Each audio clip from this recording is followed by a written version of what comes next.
So, good afternoon students. Now today we'll start chapter number 15.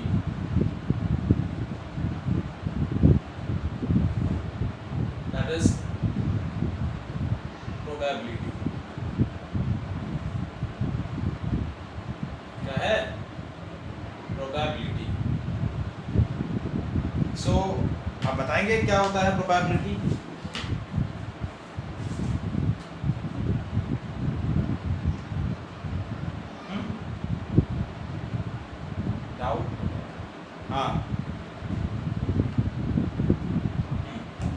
और कोई what is probability, और कोई बता सकता है प्रोबेबिलिटी क्या होता है?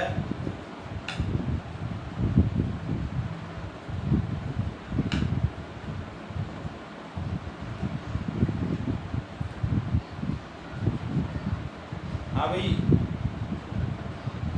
क्या होता है प्रोबेबिलिटी?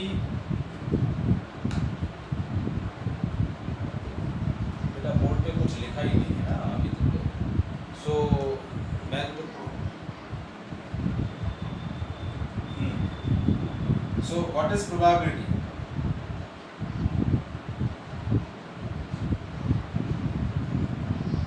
हाँ जी, बताए जल्दी करें फटाफट।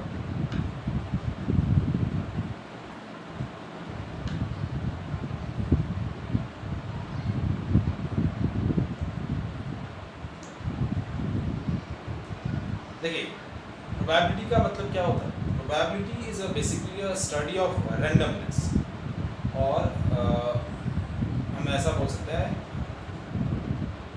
probability is a study of uncertainty. इसका स्टडी है, it is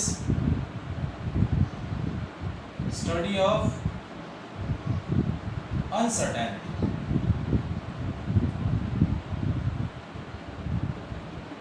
So that is called probability. देखिए probability का क्या लॉजिक है, क्या यूज़ है डिफरेंट फील्ड्स के अंदर। मैथ्स के अंदर इसका यूज़ होता है, साइंस के अंदर यूज़ होता है। अनसर्टेनिटी का मतलब क्या हुआ कि ऐसा कोई इवेंट जो सर्टेन नहीं है। मतलब जब आप कोई भी एक्सपेरिमेंट करते हैं, हैं और उस एक्सपेरिमेंट के आउटकम्स आपके लिए अननोन है, ठीक है? मतलब कि आपने कोई एक्सपेरिमेंट किया और आपको पता नहीं है इसका आउटकम क्या आने वाला है, तो वो क्या हो गया? रेंडमनेस बोली जाएगी। तो study of randomness, study of uncertainty, that is called probability. Study of uncertainty मतलब, अनसर्टेनिटी का मतलब एक कोई भी अननोन इवेंट, उसके बारे में स्टडी करना आपका क्या बोला जाता है? प्रोबेबिलिटी। देखिए प्रोबेबिलिटी के अंदर नॉर्मली जब मेनली क्या होता है, रैंडमनेस के बारे में हम डिस्कस करते हैं। रैंडमनेस क्या होती है?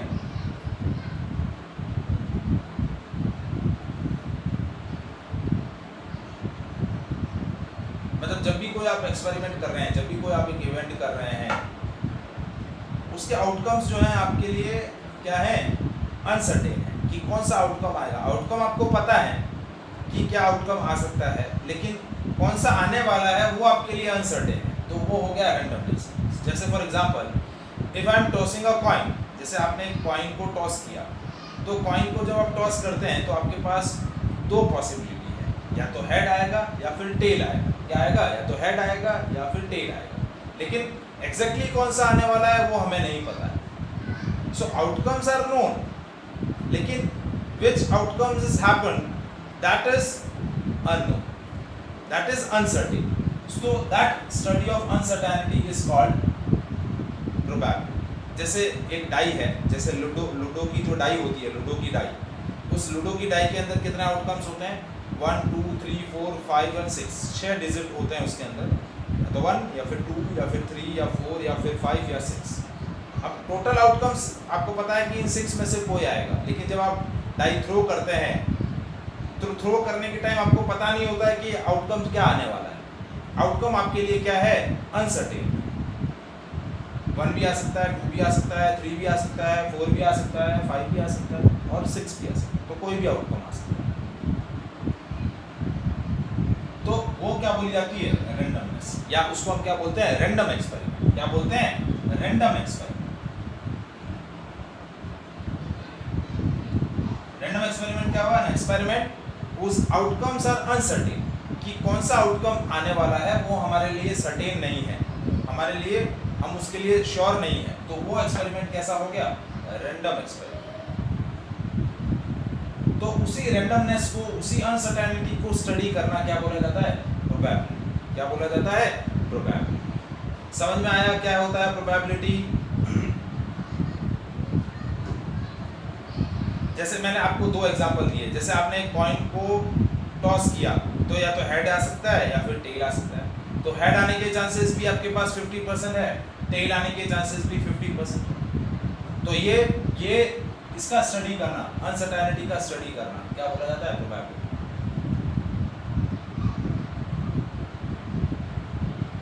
Is it clear? अब यहाँ मैं कुछ छोटी छोटी टर्म्स हैं वो बताना चाह रहा हूँ। तो पहले वो टर्म्स हम डिस्कस करेंगे, फिर प्रोबेबिलिटी कैसे कैलकुलेट की जाती है वो हम डिस्कस करेंगे। तो सबसे पहले कुछ इंपॉर्टेंट टर्म्स हैं वो हम डिस्कस कर लेते हैं। तो सबसे पहला इंपॉर्टेंट टर्म है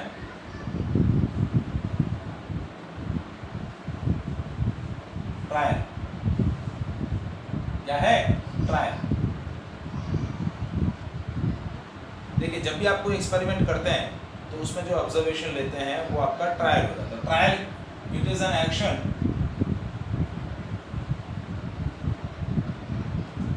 whose outcome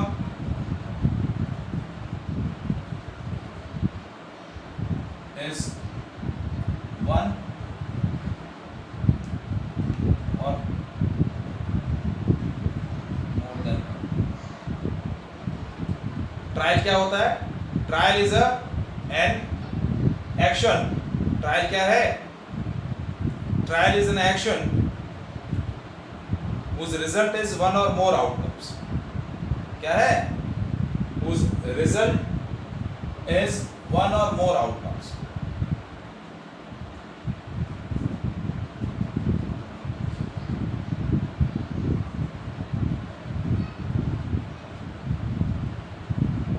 तो वो क्या बोला जाता है, trial. Trial is an action whose result is one or more than one outcome। जैसे मैंने आपको अभी एग्जांपल दिया कि आपने टॉस कॉइन किया तो या तो हेड आएगा या फिर टेल आएगा। तो आपके पास कितने आउटकम्स हो गए, दो आउटकम्स हो गए, दोनों में से कोई एक आउटकम आने वाला है। जैसे आपने डाई थ्रो करी तो आपके पास टोटल कितने आउटकम्स हैं, 6 आउटकम्स हैं। तो 6 में से कोई एक आउटकम आएगा, तो वो हो गया ट्रायल। तो trial is an action whose result is one or more than one outcome। अब ट्रायल क्या होता है, यदि आपके ट्रायल एक दूसरे से रिलेटेड है तो वो हो गए डिपेंडेंट ट्रायल, और यदि एक दूसरे से रिलेटेड नहीं है तो वो कैसे हो जाएंगे, इंडिपेंडेंट ट्रायल। क्या हो जाएंगे, इंडिपेंडेंट ट्रायल। जैसे इंडिपेंडेंट ट्रायल कैसे हुए,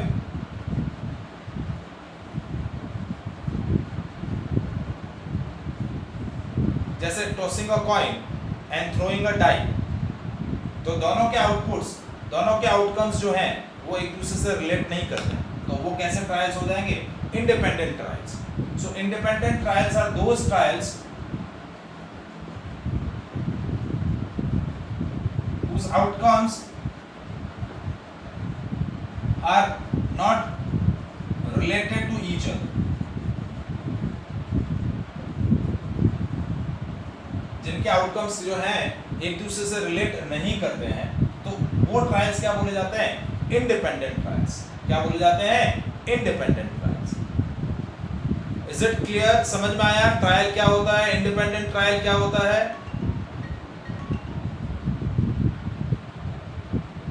इज इट क्लियर, एनीवन?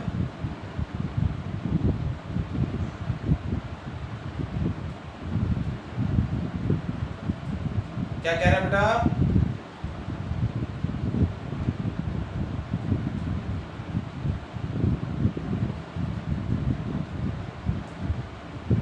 देखिए ट्रायल क्या, इंडिपेंडेंट ट्रायल क्या होता है, जब भी आप कोई भी एक्शन, ट्रायल क्या है, एक्शन है। जैसे मैंने दो एग्जांपल दिए कि आप जब किसी डाई को थ्रो करते हैं और एक कॉइन को टॉस कर रहे हैं, तो दोनों के आउटकम्स एक दूसरे से रिलेट नहीं है। कॉइन को टॉस करेंगे तो हेड या टेल आएगा, और डाई को थ्रो करेंगे तो 1 2 3 4 5 6 इसमें से कोई एक आउटकम आएगा। तो दोनों के आउटकम एक दूसरे से रिलेट नहीं कर रहे हैं, तो वो ट्रायल कैसे बोले जाते हैं? Independent trials. क्या बोले जाते हैं? Independent trials.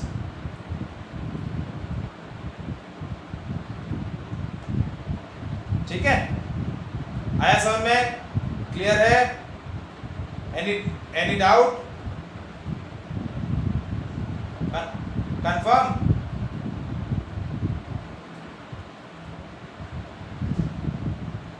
अब देखिए, जैसे नेक्स्ट आता है हमारा इवेंट। इवेंट क्या हुआ?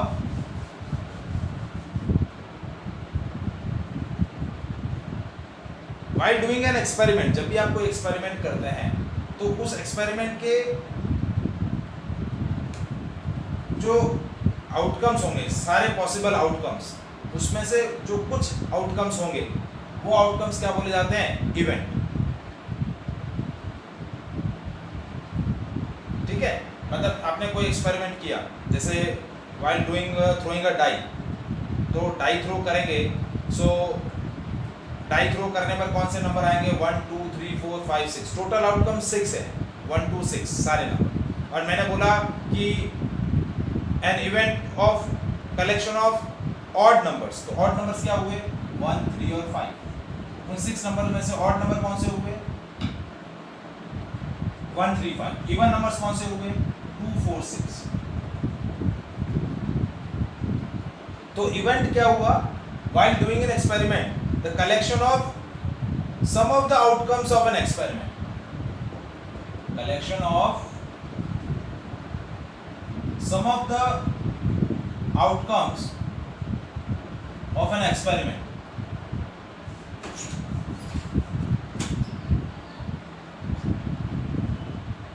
is called event। उसको हम क्या बोलेंगे? इवेंट।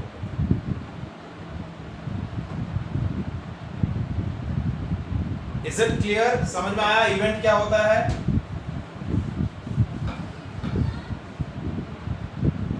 जैसे मैंने एक कॉइन को टॉस किया, तो या तो हेड आएगा या फिर टेल आएगा, तो हेड एक इवेंट हो गया, टेल एक इवेंट हो गया।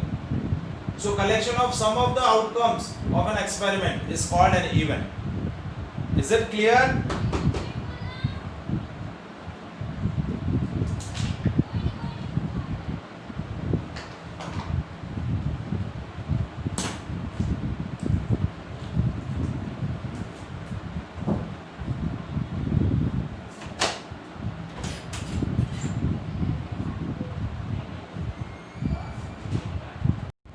So next point is experimental probability।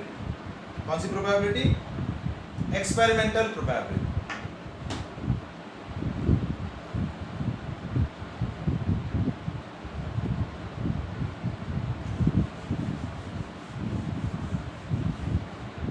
तो experimental probability क्या है? It is the experimental probability क्या हुआ?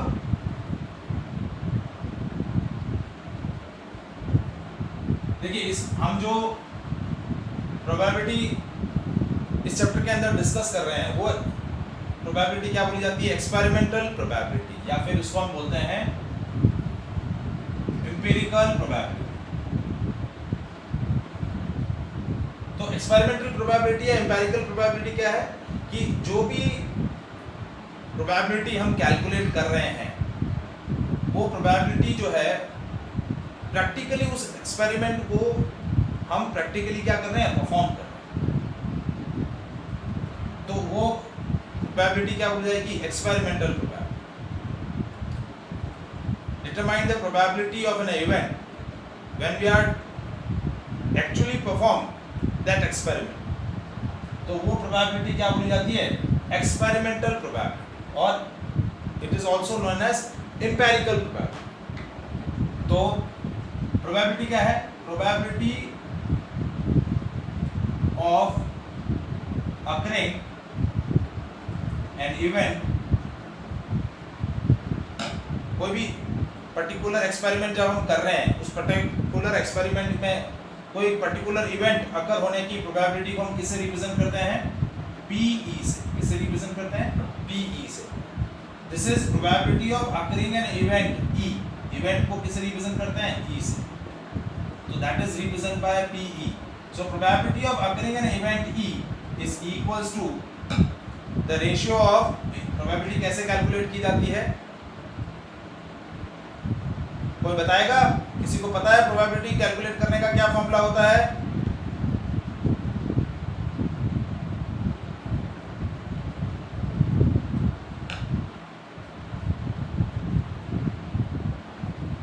देखिए, probability of occurring an event कैसे होगा? Number of trials in which an event happened divided by total number of trials. ना, जैसे आपने जो भी पर्टिकुलर एक्सपेरिमेंट किया, उस पर्टिकुलर एक्सपेरिमेंट में आपने टोटल नंबर ऑफ ट्रायल्स जो किए, उस ट्रायल में वो ट्रायल्स लेने हैं जिनमें आपका पर्टिकुलर इवेंट क्या हो रहा है? हैपन कर रहा है। So the number of, it is the ratio of the number of trials in which an event happen divide by total number of trials. इसको हम और सिंपल बोलना चाहें तो ऐसे बोल सकते हैं, number of favourable events divide by total number of events, या number of favourable outcomes divide by total number of outcomes. तो ये रेशियो भी क्या बोला जाता है? प्रोबेबिलिटी बोला जाता है। प्रोबेबिलिटी को आप इस तरीके से भी डिफाइन कर सकते हैं,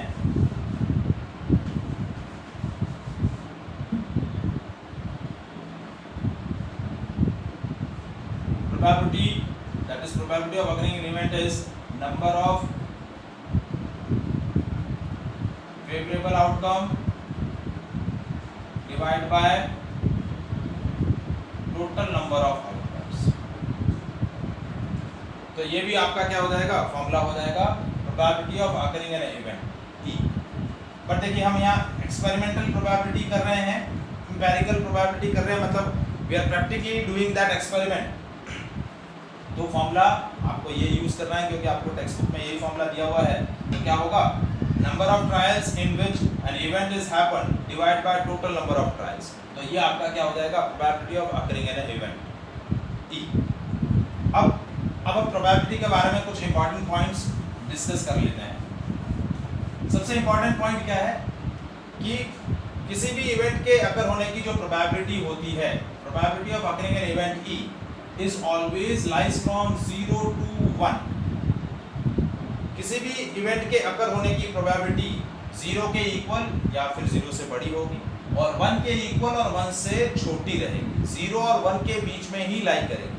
कभी भी किसी इवेंट के अकर होने की प्रोबेबिलिटी, किसी भी इवेंट के अकर होने की प्रोबेबिलिटी 1 से ज़्यादा नहीं होगी और ना ही कभी वो नेगेटिव होगी। जैसे देखिए, जैसे probability of occurring an event मैंने लिख दिया 0.5, हो सकती है, but probability of occurring an event is -0.3, तो ये पॉसिबल नहीं है, नॉट पॉसिबल। और मैंने लिखा probability of occurring an event, जैसे मैंने लिखा 1.2, तो 1 से ज़्यादा, ये भी पॉसिबल नहीं।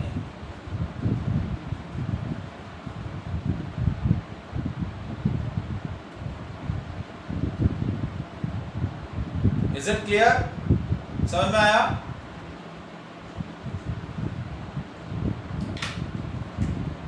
ठीक है। अब देखिए नेक्स्ट पॉइंट जो है वो है, if the probability of occurring an event is 0, किसी भी इवेंट के अकर होने की प्रोबेबिलिटी 0 है, तो वो इवेंट क्या होगा?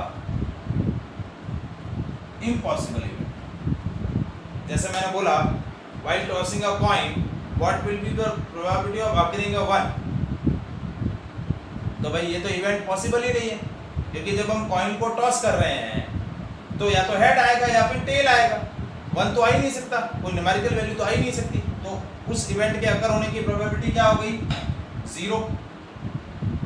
क्या हो गई? 0। तो यदि किसी भी इवेंट के अकर होने की प्रोबेबिलिटी 0 है तो वो बोला जाएगा इम्पॉसिबल इवेंट। ठीक है। फिर आता है probability of occurring an event is 1। यदि किसी भी इवेंट के अकर होने की प्रोबेबिलिटी 1 आ जाती है, क्या आ जाती है 1, तो वो इवेंट क्या हो जाएगा, श्योर इवेंट। क्या हो जाएगा, श्योर। अब जैसे मैंने आपको बताया था कि इवेंट क्या होता है, while doing an experiment the collection of some of the outcomes of an experiment is called event. तो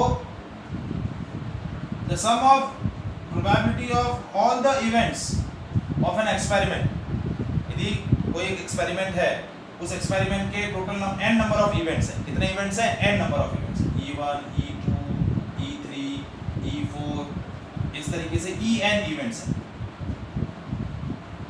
एक एक्सपेरिमेंट कर रहे हैं, उसके n नंबर ऑफ इवेंट्स हैं, तो sum of probability of all the probability of occurring in all the events, उन सबका अलजेब्रिक सम किसके इक्वल होगा, 1 के इक्वल। किसके इक्वल रहेगा, 1 के इक्वल। ये क्या है, देखिए, algebraic sum of probability of occurring of all the events, algebraic sum of probability of occurring of all the individual events of an experiment is always equals to 1। क्या रहेगा, 1 रहेगा। जैसे आपने एक कॉइन टॉस किया, ठीक है, हेड आया और टेल आया, तो हेड आने की प्रोबेबिलिटी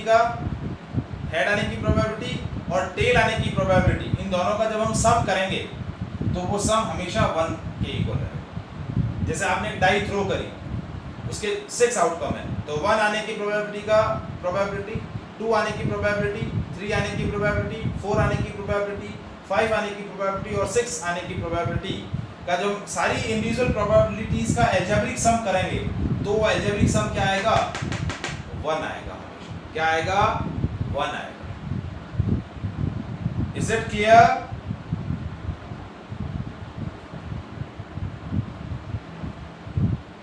तो ये 4 इंपॉर्टेंट पॉइंट आपको ध्यान में रखने हैं किसी भी प्रोबेबिलिटी, किसी भी इवेंट के अकर होने की प्रोबेबिलिटी जब आप कैलकुलेट करेंगे, तो ये 4 पॉइंट आप ध्यान रखेंगे। प्रोबेबिलिटी हमेशा 0 से 1 में रहेगी। फर्स्ट और 4 पॉइंट ये इंपॉर्टेंट है। और किसी भी एक्सपेरिमेंट के जो n नंबर ऑफ इवेंट्स है, उन सारे n नंबर ऑफ इवेंट्स के अकर होने की जो प्रोबेबिलिटी का अलजेब्रिक सम होगा, वो हमेशा 1 के इक्वल रहेगा। किसके इक्वल रहेगा, 1 के इक्वल। जैसे आप देखिए, मैं क्वेश्चन आपको बताता हूँ कि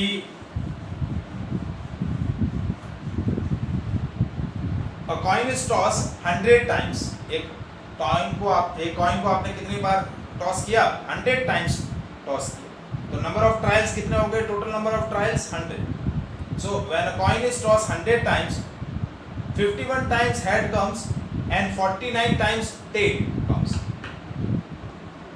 When a coin is tossed 100 times, 51 times आपका कितना क्या आया, हेड आया, और 49 टाइम्स आपका क्या आया, टेल आया। क्या आया, tail. So what is the probability of occurring an event, what is the probability of occurring an head, what is the probability of occurring a tail, and prove that sum of all the algebraic sum of probability of all the event is 1 or not. चाय बनाएगा और time लगेगा।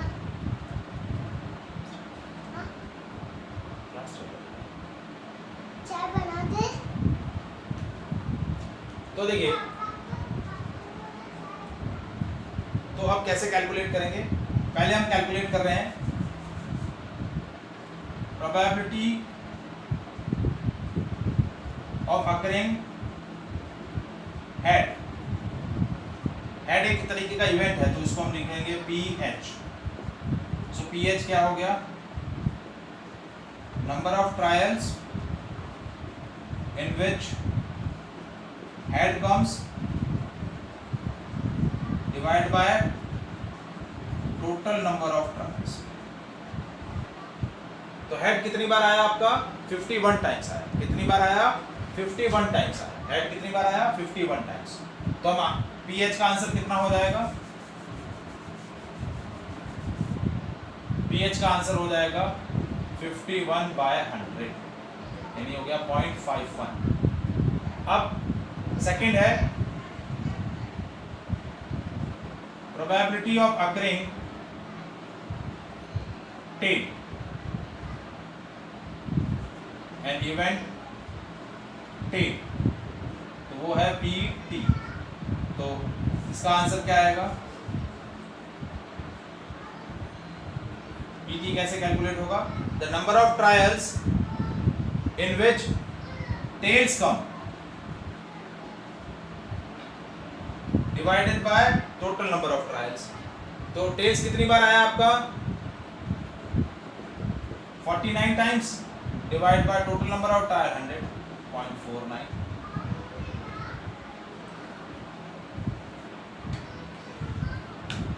नहीं बेटा। अब third है कि इन दोनों इवेंट्स की जो अकर होने की प्रोबेबिलिटी का सम है वो 1 के इक्वल है या नहीं। तो P probability of occurring an event head and probability of occurring an event tail, इन दोनों का सम करेंगे तो 0.51 प्लस 0.49, ये सब कितना आ जाएगा? 1 आ जाएगा। तो देखिए प्रोबेबिलिटी 1 से ज्यादा नहीं है और इंडिविजुअल इवेंट्स के अकर होने की प्रोबेबिलिटी का जो एल्जेब्रिक सम आया वो किसके इक्वल आ गया? 1 के इक्वल आ गया। किसके इक्वल आ गया? 1 के इक्वल। तो समझ में आया क्या कैसे एक्सपेरिमेंटल प्रोबेबिलिटी हम कैलकुलेट कर रहे हैं? फॉर्मूला याद रखना है, it is the ratio of the number of trials in which an event happened divide by total number of trials. That ratio is called probability of occurring an event E। किसी भी event के अकर होने की probability का formula ये रहेगा। Is it clear? ये हमेशा 0 से 1 के बीच में लाई करेगी, 1 से ज्यादा नहीं होगी, नेगेटिव नहीं होगी। यदि किसी भी इवेंट के अकर होने की प्रोबेबिलिटी 1 है तो वो श्योर इवेंट होगा, 0 है तो वो इम्पॉसिबल इवेंट होगा। और सारे एक्सपेरिमेंट के जितने भी डिफरेंट इवेंट्स हैं उन इवेंट्स के अकर होने की प्रोबेबिलिटी का एल्जेब्रिक सम 1 के इक्वल रहेगा। ये इंपॉर्टेंट पैरामीटर है, ये आपको ध्यान में रखना। Is it clear? So that is all about the today's session. ठीक है,